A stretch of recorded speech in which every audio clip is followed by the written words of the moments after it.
مدینہ منورہ کی زیارت، اس کی فضیلت اور اس کی جگہ۔ مدینہ وہ شہر ہے جہاں آپ صلی اللہ علیہ وسلم نے اپنی زندگی کے 10 سال گزارے، اور آپ صلی اللہ علیہ وسلم نے اس کے بارے میں فرمایا یہ مدینہ ہے جو کہ لوگوں کو صاف کرتا ہے، یعنی شر پسند لوگوں کو جدا کرتا ہے، جیسے کہ لوہار کی پھونکنی لوہے کو گندگی سے صاف کرتی ہے۔ اور آپ صلی اللہ علیہ وسلم نے فرمایا مدینہ منورہ ان کے لیے بہتر ہے اگر وہ جانتے، اور کوئی بھی شخص مدینہ منورہ سے اعراض کرتے ہوئے اس کو چھوڑ دے تو اللہ تعالیٰ اس سے بہتر شخص اس میں داخل کر دے گا، اور جو بھی شخص اس کی سختیوں پر صبر کرے تو قیامت کے دن میں اس کا شفیع اور گواہ ہوں گا۔ آپ صلی اللہ علیہ وسلم کا ارشاد ہے کہ مجھے ایسی بستی کی طرف ہجرت کا حکم ملا ہے جو تمام بستیوں پر غالب ہے، اور لوگ اس کو یثرب کہتے ہیں، اور یہ مدینہ ہے جو کہ لوگوں کو صاف کرتا ہے، جیسے کہ لوہار کی پھونکنی لوہے کو گندگی سے صاف کرتی ہے۔ آپ صلی اللہ علیہ وسلم نے فرمایا مدینہ عیر پہاڑ سے لے کر طور پہاڑ تک حرم ہے۔ جس شخص نے مدینہ میں بدعت یا گناہ کے کام کیے یا گناہ کرنے والے کو ٹھکانہ دیا، اس پر اللہ کی، اس کے فرشتوں کی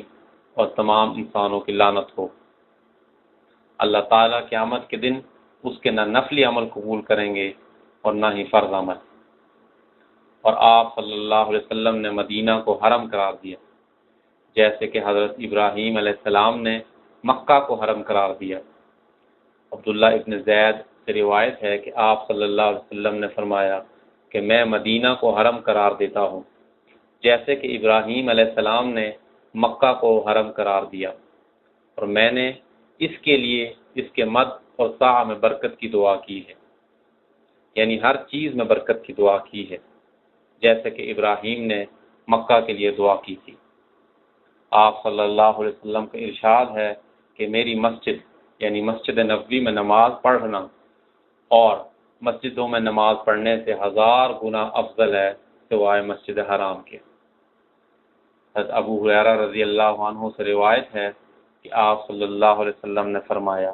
میرے گھر اور ممبر کی جگہ کے درمیان جنت کے باغات میں سے ایک جگہ باغ ہے، اور میرا ممبر میرے حوض پر ہے۔ حضرت انس بن مالک رضی اللہ عنہ سے روایت ہے کہ آپ صلی اللہ علیہ وسلم نے فرمایا دجال مدینہ کی طرف آئے گا، بس وہ فرشتوں کو پائے گا جو اس کی حفاظت کر رہے ہوں گے، اور انشاءاللہ مدینہ میں طاعون داخل نہیں ہو سکے گا۔ اور حضرت انس سے روایت ہے کہ رسول اللہ صلی اللہ علیہ وسلم نے فرمایا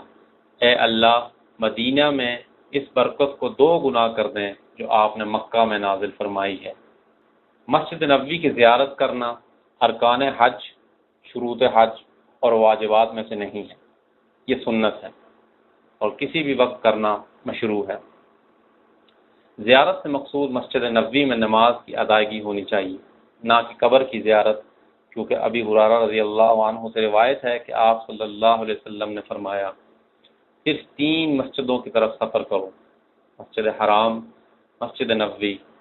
اور مسجد اقصی۔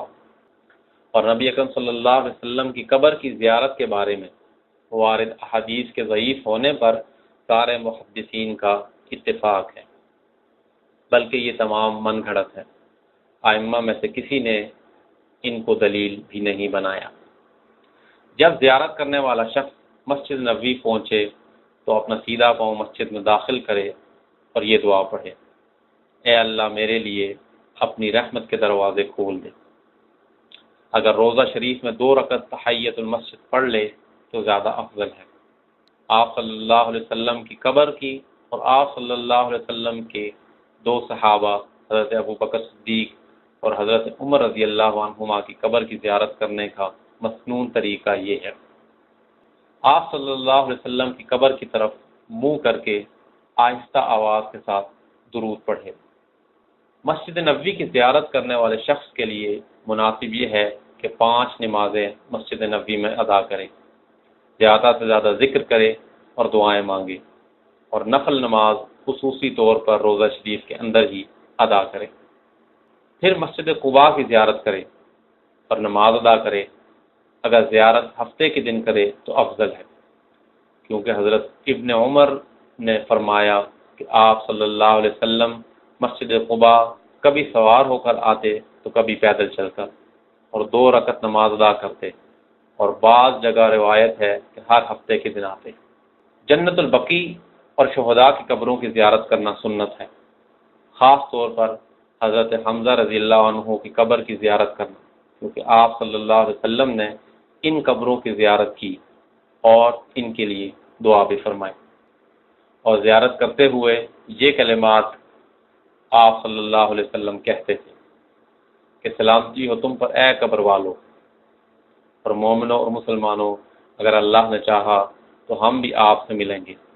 میں اللہ سے اپنے لیے اور مسلمانوں کے لیے عافیت کا سوالی ہوں۔ زیارت میں غلطیاں اور تنبیہات۔ مسجد نبوی کی زیارت کرنا مقصود ہونی چاہیے، نہ کہ قبر کی زیارت۔ قبر کی طرف منہ کر